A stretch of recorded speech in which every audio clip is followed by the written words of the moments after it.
It's night, most likely. The canopy of sky above is that deep, fathomless shade of dark that usually can be associated with nocturne, and the breeze is wispy, with a crisp, natural scent that it carried from the swaying branches above. It is quiet tonight. You like quiet. That is probably the reason you began taking these evening strolls through the forest. The rejuvenating quality of the tranquil, woodland air. But right now, it is very quiet. There are no crickets or insects chirping in the undergrowth. No unseen creature shifting through the foliage. No stars. You don't remember it being cloudy, but clouds could have rolled in relatively recently, even though the air is still down here. Who knows what was going up in the stratosphere? It doesn't look cloudy, but it's most likely just too dark to tell. As you continue to gaze skyward, you notice there is no moon. Was the night supposed to have a new moon?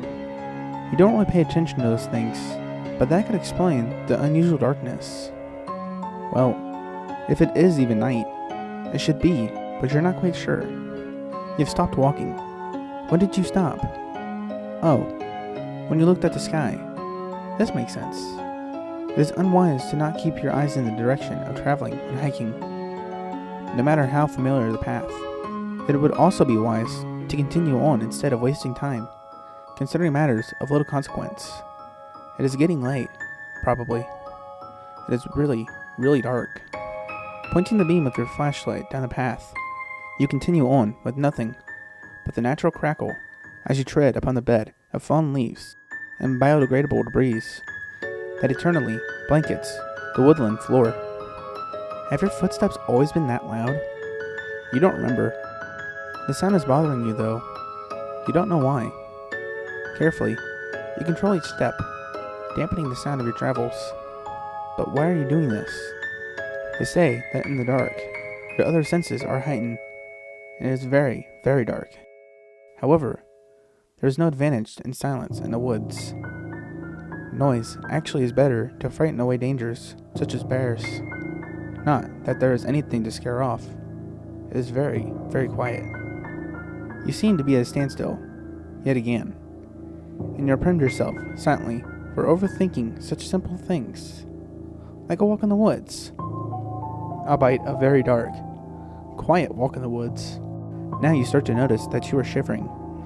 Goosebumps are poking up along the flesh that is exposed to the air. Actually, the air is quite nippy, chilly even. But this is the woods at night, or at least you assume that this is the woods at night, and you should have known better than to wear this light of clothing. Come to think of it, when did you put these clothes on? Your brain tells you that it was obviously this morning, but are you certain you ever got up? A minute passes as you stand in place, mulling over how you ended up in the forest, in such a dark, cold, quiet hour that might be night, but you cannot place the exact motivation for any of this, despite your mind supplying estimations that would seem logical. You're wearing a pair of khaki pants, a light button-down shirt, and those tennis shoes that you found in the clearance section that fit you just right. But can you prove it? No. It is far too dark. Wait, didn't you have a flashlight earlier? Your hands are trembling, and you realize that you cannot hear your own breathing. It is very, very cold. There is only one explanation. This is a dream, one that has tread into lucid territory, one that teeters on the edge of consciousness, not quite ready to dissipate. You bring your hand to your arm slowly and pinch the tender skin just below your wrist. A sharp spike of pain shoots up your arm. But that is the least on your mind, as the world distorts in a very similar to pushing down on the scene of a calculator, and voices start whispering from nowhere, identifiable. She knows, she knows, she knows. All you know is that you want to wake up. You pinch the same spot again, causing the same weird ripple effect, and the intensifying of the voices. You pinch the area again. She knows, and again. She knows, and again. She knows, and again. She knows.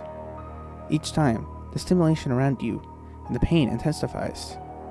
Coursing through your nerves, you scream in frustration, but hear no noise over the cacophony of silent voices resonated right above you, below you, beside you, cocooning you in a maelstrom of everything and nothing, chaos and oblivion.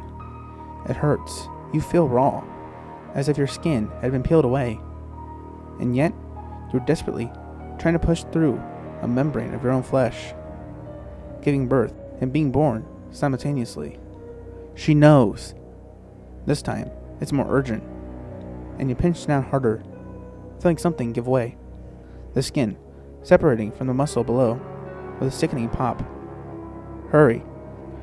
The darkness appears to scatter away from on and around you in a sensation somewhere between water running off your skin after surfacing from the pool and a swarm of insects scrabbling over you, and it is quiet once more.